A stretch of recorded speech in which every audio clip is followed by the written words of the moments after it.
Hi everyone. I hope this works. This is the first time that I've done Facebook Live. So I'm just going to give you guys a bit of time to join.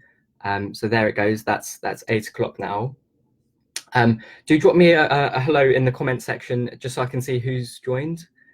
So just by way of introduction, my name is Richard Gray. I'm the founder of Crystal Tuition, and I'm really excited to be giving you a free creative writing lesson today. Hi Aisha, thanks a lot for commenting, guys. So it's just so I can see who's joined. I'll begin the actual lesson in about 1 minute, so I'm just waiting for people to join. I can see we've got 19 people, so that's fantastic. Hi Anita, hi Ted Jeffrey, hi Sheetal, thanks a lot for joining. Hi Amy, hi Claire. So I think just explain how this lesson is going to work. It's going to be an introduction to creative writing. So this is ideally aimed at probably year 4. If you've got a year 5 kid, this might also be relevant for them if they've never had creative writing lessons before.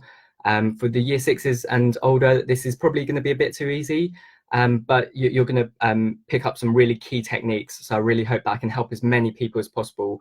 That's great that there's 33 people joined already. And I will do my best to keep track of the comments. It's just that there's a lag. So sometimes the comments come like 10 seconds later. So hi to everyone who's joined. Okay, excellent. So the first thing that I'm going to teach you, and the video will save, so don't worry if you haven't got a pen and paper to make notes. The video will be saved so you can re-watch it. If there's one thing that you're going to learn from me today, and I hope you'll learn more, but if it's just one thing, it's description. So that's what the title is going to be, description. And that's really the key to creative writing, in my opinion. It's description. So that's today's title, and those of you who are observant, you might have noticed I've written soap down the side. So that's a technique that I'm going to teach you. Some of my students, I can see that you've joined. You guys will know what soap is.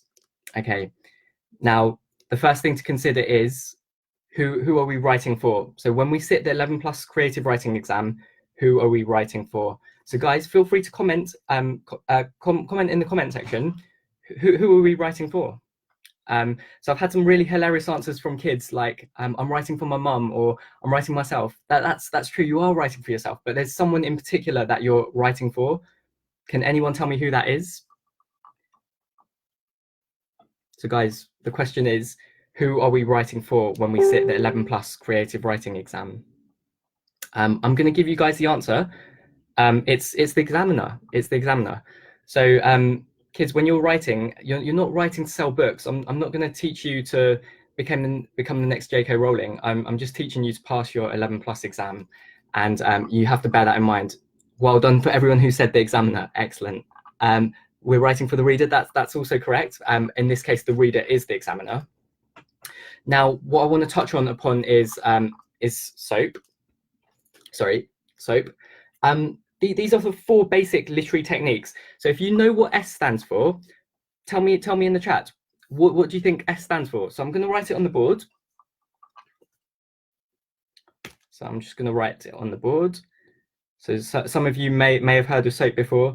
It's a technique that I pioneered myself. And so you probably won't find it in any like creative writing textbook. So does anyone know what S stands for? I'm going to give you guys the answer. S stands for similes and metaphors. Sorry, let me put an S there. Similes and metaphors. So just to explain, well done to people who've said simile. Lucy, excellent. Sheetal, someone said setting, situation. That's very good guesses. In this case, soap is that it's 4 key literary techniques. So a literary technique is a device or a tool that writers use to make their writing more interesting. And in this case, we want the examiner to be interested in our writing. So well done to everyone who said similes and metaphors. That's fantastic. Now, does anyone know what the difference between a simile and a metaphor is? I'm looking for 2 words. I'm looking for 2 words to differentiate the difference between the simile and the metaphor, because similes and metaphors, they're used to compare 2 objects. So the two words that I'm looking for are like and as. Okay, so similes, we use like or as, and that tells you it's simile. Metaphor, it's when you say something is something. Okay, so today's topic, well done to Tejashri. You said like and as. Anila, like as. Very good. Well done. Well done. So I'm trying to make this engaging, and I apologize for the delay and the lag. So today, the vote, I think it was 100 votes. It was for a day at the beach. So what I'm going to come up with is a sentence, or I want you guys to come up with a sentence. I want you to tell me that the sun was shining as bright as something. So as bright as something that's shiny and expensive. So some of my kids, you'll probably know what the answer is. I'm going to write it on the board.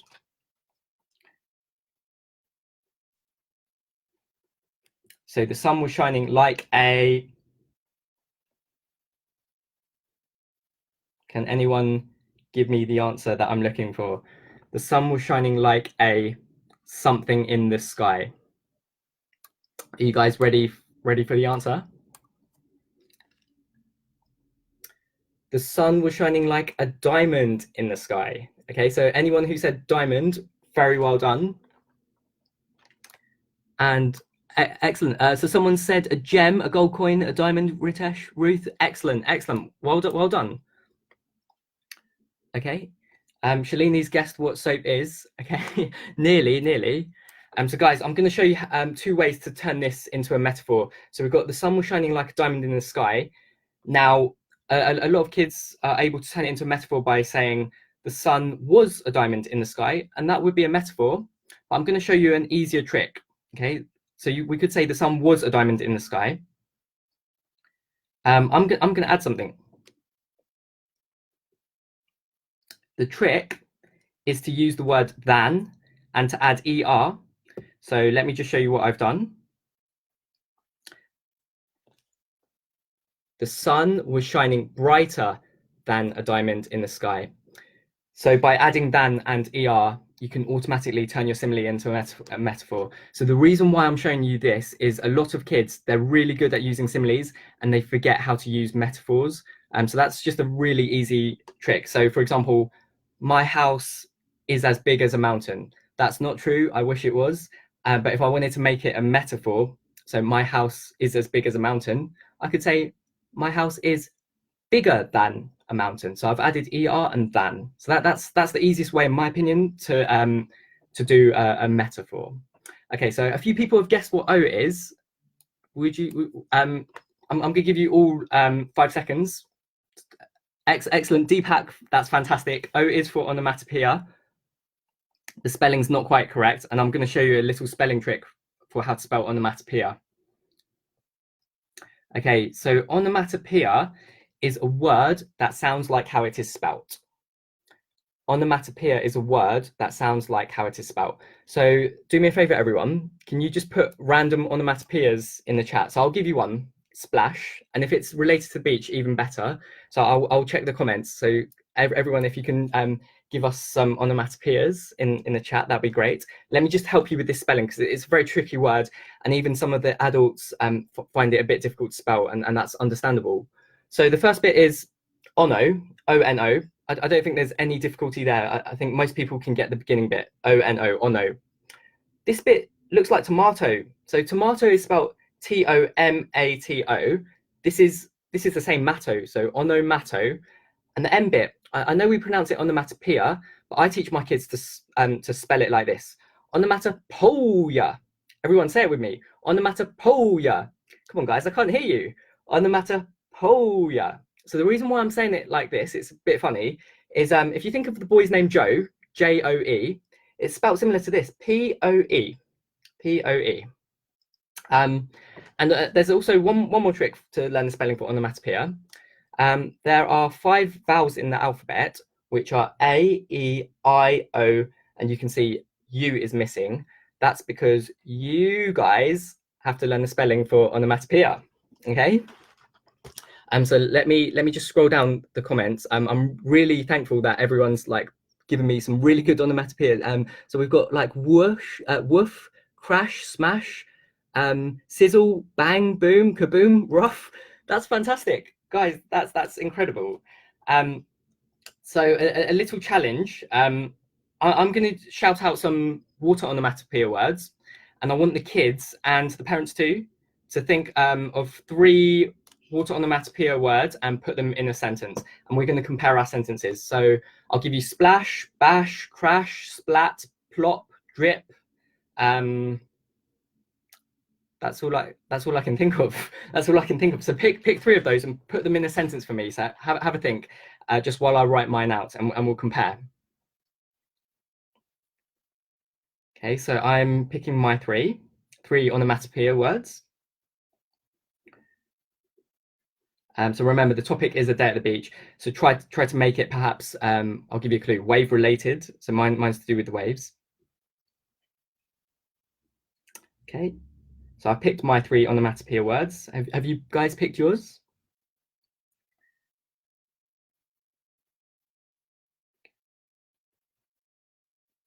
Sorry, I'm a slow writer. Okay. So here's my sentence. The waves splashed, bashed, and crashed against the rocks along the shore. The waves splashed, bashed, and crashed against the rocks along the shore.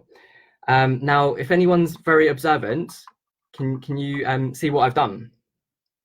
I'll give you a clue. Ed, ed, ed. I've made it rhyme. I made it rhyme.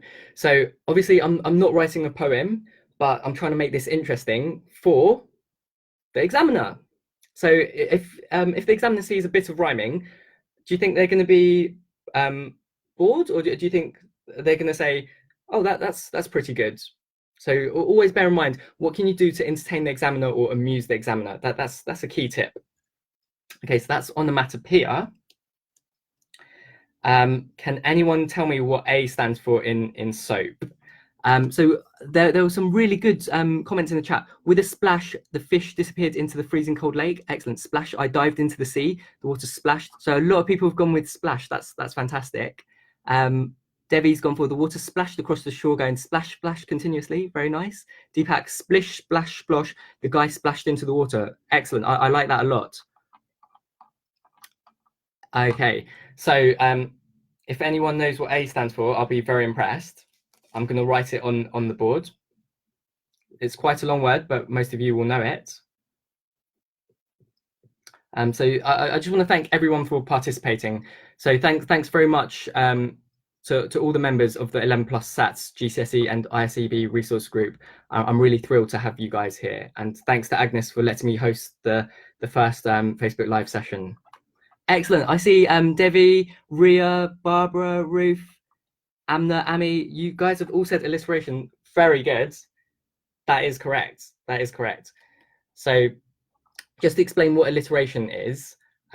Alliteration is when you use 2 or more words that start with the same letter.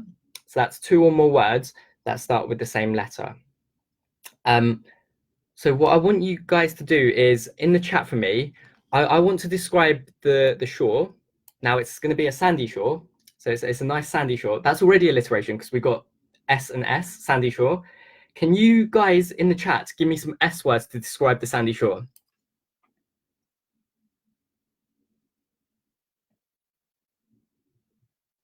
Okay, so I'm going to use some of your ideas. If you can give me some S words to describe the sandy shore, that'd be really great. And I'm just going to write it out. I'm going to be careful with my spelling as well, since there's a live audience now. So I'm looking for S words because I would like to do some S alliteration. So I'm going to go into the comments and steal some. Silky, excellent. Soft, sandy shore, lovely, love that. Sunny, silky, scorching. Wow, guys, you've come up with some really nice S words. Okay, so I'm almost done. I've attempted to do the most S's in an 11 plus sentence. Okay, so I've gone with the smooth, silky, sandy shore shone in the sunlight. Okay, so I've got lots of S adjectives there. So lots of S words. I'm going to give you a free comprehension tip just from this. When in the comprehension, sometimes it says, what is the effect of alliteration? The stock answer is, alliteration is used to emphasize such and such. So here, alliteration is used to emphasize the sandy shore. And you can say things like the S has a very soft sound. So it makes it sound very smooth and relaxing.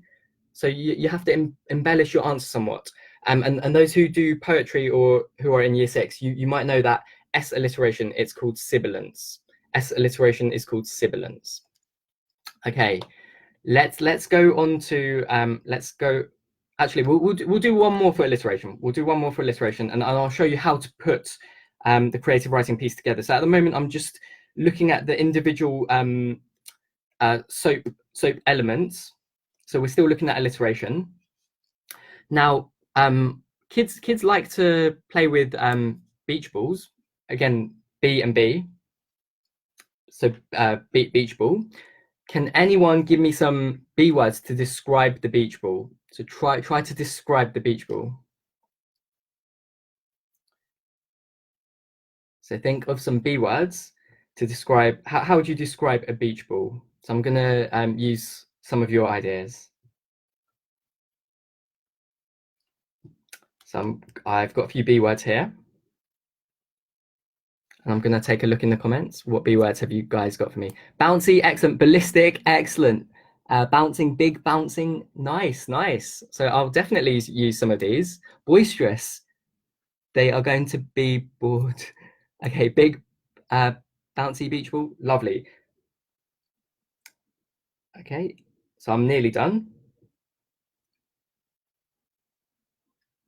So I've got my B words and I've got my beach ball. So let's see what I've got here. I've gone for the bright blue bouncy beach ball bounded along the shore. The bright blue bouncy beach ball bounded along the shore. Now, I just want to point out a few things. So if you have a look here, bright blue, you'll notice there's a hyphen or a dash between bright and blue. Now, what this is, it's called a compound adjective. So what this dash is effectively doing, it's turning these two words into technically one word. Okay, so when you've got I teach the kids a lot of this in terms of color. Don't just say blue. Put something in front of it and turn it into a compound adjective, and it just makes it a bit more interesting, because the examiner, he's probably going to see a lot of red, blue, greens. But if you can give him something else, that's going to make it more exciting. So the next exercise that I'm going to ask the audience, you guys, to do, can you give me some compound adjectives for red, green, and blue? And I want you to think about colored diamonds. So I'll start you off with the first one, ruby red. Okay, so this one's for the kids. Please give me some compound adjectives. I've given the example ruby red. Can you give me one for blue and one for green using colored diamonds? So I'll give you the list shortly, but let me see if anyone can guess these in the comments. Excellent. So some of you have put ruby red. Very good. Can you tell me the ones for blue and green? Rosy red, excellent. Light red, good. Excellent, Sonny, thank you. Emerald green, that's what I was looking for. And can anyone tell me what a blue diamond is called? So we've got ruby red, emerald green, and I'm looking for blue diamonds. I'm just going to look in the... Oh, excellent. Sonu, well done, thank you.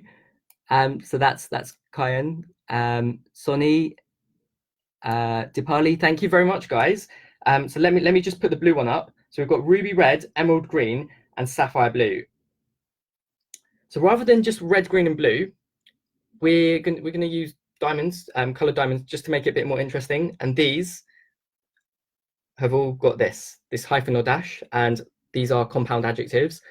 Just a hint: the examiners love compound adjectives. So things like midnight black, ruby red, blood red, scarlet red, emerald green, toxic green, azure blue, cobalt blue.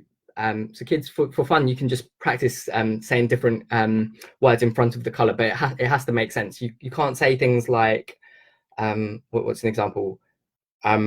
Wooden red. That wouldn't make sense. It's meant to be like wooden brown. Okay. Good. So some of you guys have already guessed P. That's fantastic. So let me just catch up on the comments. Some excellent colours here. Prefix. That's a good guess. It's not quite. So it's a literary technique. Deepak, well done again. P is for personification. So let me spell that. Let me just put that in on my board. P is for personification. Okay. So just to explain what personification is, for those of you who don't know, personification is when you take a non-human object or a non-human item and you give them human qualities or traits. You give them human qualities or traits. So what that means is you make the non-human object seem human. Now, let's think about Day at the Beach. So some of my students will know the answer to this. I want to personify the wind, and it's going to be a gentle ocean breeze. What did the gentle ocean breeze do to my cheek? I'm going to give you another clue in a sec. So let me just write this down. The gentle ocean breeze did what to my cheek? I want you to personify the gentle ocean breeze. Okay.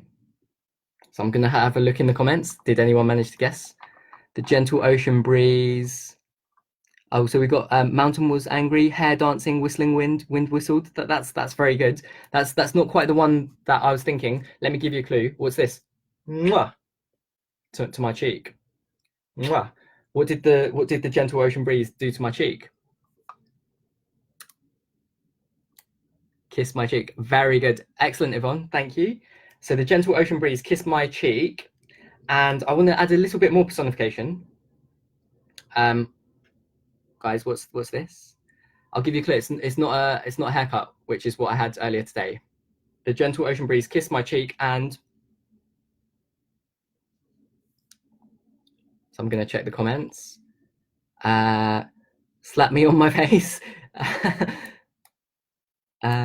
Trees dance, gentle ocean breeze kissed his cheek, kissed his cheek. Did anyone was anyone able to guess what this is? So no one's got it yet. No one's got it yet. What's this, guys? Brushed. Excellent. Thanks, Relika. The gentle ocean breeze kissed my cheek and brushed my hair. So let me put that up for you. Brushed my hair. Okay. The gentle ocean breeze kissed my cheek and brushed my hair. So here I've used two personifications. So kissing the cheek.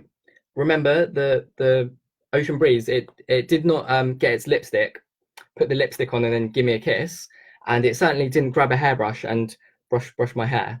So this is two examples of personification. Okay. In my opinion, personification is the hardest out of these four. So I'm going to give you guys something else. Let's do something for the sun. Let's do something for the sun. So I'm just going to rub that off. So we'll put the wind to a side, and I want you to personify the sun. Okay. How would you? So personification can be an action. So we had kissing and brushing, but it could also be in terms of a human personality. So how would you describe the sun? And we're going to go for a nice sun. We're going to go for a nice sun.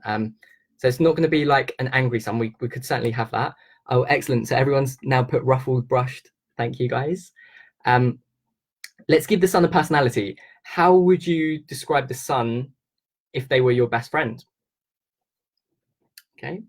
So I'm going to cheat and I'm going to look at my notes and I'm going to copy that. Okay, so I'm going to give the sun a personality, and this personality is something that I would describe my best friend.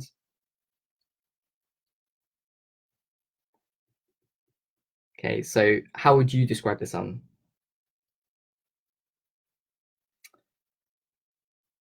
Guys, let me give you a clue. This will help you. What's this?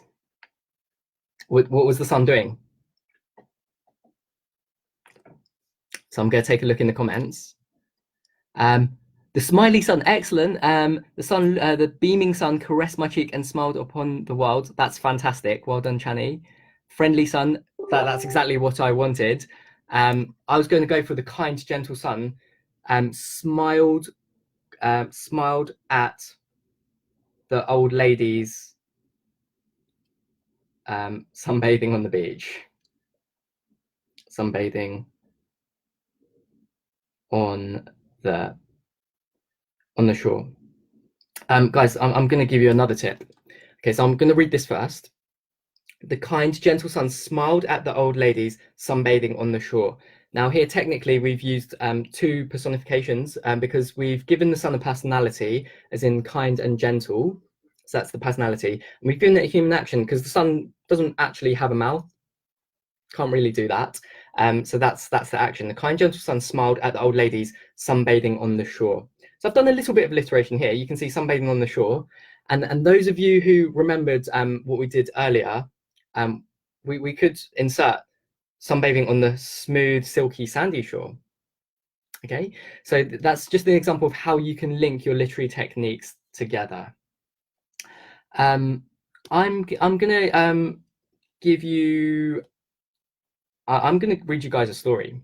Since everyone's been really well behaved, and I've really enjoyed reading your comments. So thanks a lot.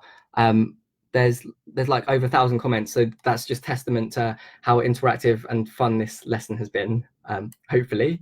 And so I hope you guys have picked up something useful for the SOAP technique. So just to show you how it works is when you're planning your story, as you're writing it, if you put SOAP in the margin in pencil when you're doing it, once you've used the simile, you give your S a tick. If you use onomatopoeia, you give O a tick. If you use personification, you give P a tick. And say you finish your story and you forgot to do A, it means you've not used all the literary techniques, as in the 4 basic literary techniques. Now, I'm going to give you a tip. When you're writing your story, skip 2 lines for a new paragraph. The reason why I say that is if you skip 2 lines, say you miss alliteration, you could insert an extra line with alliteration. So say you forgot to talk about the smooth, silky, sandy shore. You could insert that if you skip 2 lines. If you only skip 1 line, it's harder to insert a sentence. So hopefully that tip helps, and that tip can be applied at GCSE as well. So GCSE students, Key Stage 2, Key Stage 3 students, you can still use SOAP. I still use it all the time. In my writing, I use SOAP, but I use more advanced techniques on top of that. So I'd say SOAP is the first thing that you should learn in terms of literary techniques. So who here is ready for the story? I'm going to get it out. So one point just before I read the story, it's not technically a story because in creative writing there's 2 key differences. So with a descriptive piece and with a story, the main difference is with a story, you have to have a beginning, middle, and end. So with a story, you're telling an actual story with a beginning, middle, and end. Whereas with descriptive writing, the focus is on description. Hence the title. So today's topic, A Day at the Beach, it was meant to be a descriptive piece. And what you're supposed to do with a descriptive piece is to utilize as many of those literary techniques as possible. So don't be shy and just use like 1 simile, 1 onomatopoeia, 1 personification. If you've done a really good job, at the end of it, you should have like loads of ticks. You might have a tick. You might have like this, where you've used 2. You've used like Simile and Metaphor, 2 onomatopoeia, 3 alliterations, and 2 personifications. So the more you use, the better technique it will be. Obviously, for every single sentence, you don't need to use a technique on every single sentence. So don't go overboard. Use them when they are appropriate. So now I will just read the story for you guys. So this is something that I wrote using the SOAP technique. You can see it's actually very short, and what I'm going to do is I'm going to publish these notes on my website so that you guys can all access it.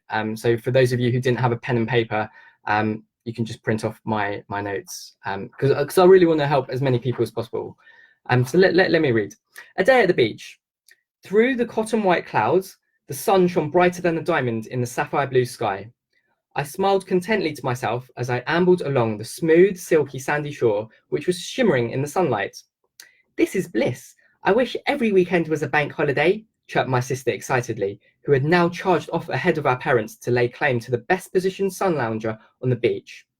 I did not mind, as I was just relieved and grateful to not be stuck at school on this marvellous summer's day.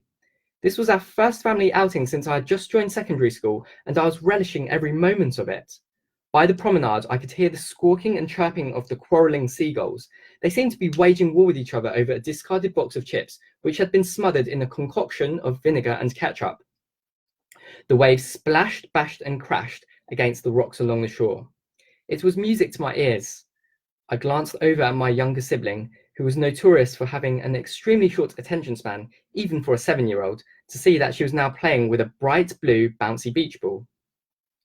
The tender ocean breeze kissed my cheek and gently brushed my jet black hair. A wave of tranquility washed over me, just like the waves that were lapping against the golden sand. Although my sister might have regarded this as just a day at the beach, this will remain etched in my mind as one of the most enjoyable excursions ever.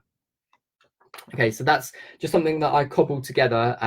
And to be honest, in terms of length, it would be okay for a 11 plus candidate to write something similar. So you can see these are actually so it's from there. Sorry, it's from there to there. So it's less than half a side of A4. It's really important to use the techniques. So some of the techniques that I've used here were cotton white, sapphire blue. So that was the compound adjectives that I was going on about earlier. I personified the seagulls. So I described them as quarreling seagulls. I did my onomatopoeia here. The waves splashed, bashed, and crashed against the rocks along the shore. So you can see a lot of the sentences that I've used in this lesson, I've just like scattered them out throughout this paragraph. And then my favorite one was the tender ocean breeze kissed my cheek and gently brushed my jet black hair. So again, I've used another color, which is jet black. Unfortunately, that's all we've got time for. I hope you guys liked it, because I had a great time teaching you, and you know, I just want education, like creative writing, to be fun and educational, and I think that is possible. So have a look at my reviews. If you type Crystal Tuition into Google, you'll see how much the kids really like my lessons. So I want to take this opportunity to thank everyone in the 11 plus SATs GCSE and IFCB resource group. You guys have been great, and thank you so much for participating. I do genuinely read like all your comments. I haven't had time to read the 1,400 comments, but I will get around to doing that. So thank you so much, and I really hope to see you all soon. I'm going to post a link to these lesson notes so that everyone can have a free copy, and there's some practice questions for the kids to practice what they've learned. So again, thank you so much for like listening to me ramble on, and I hope to see you guys soon. So thanks.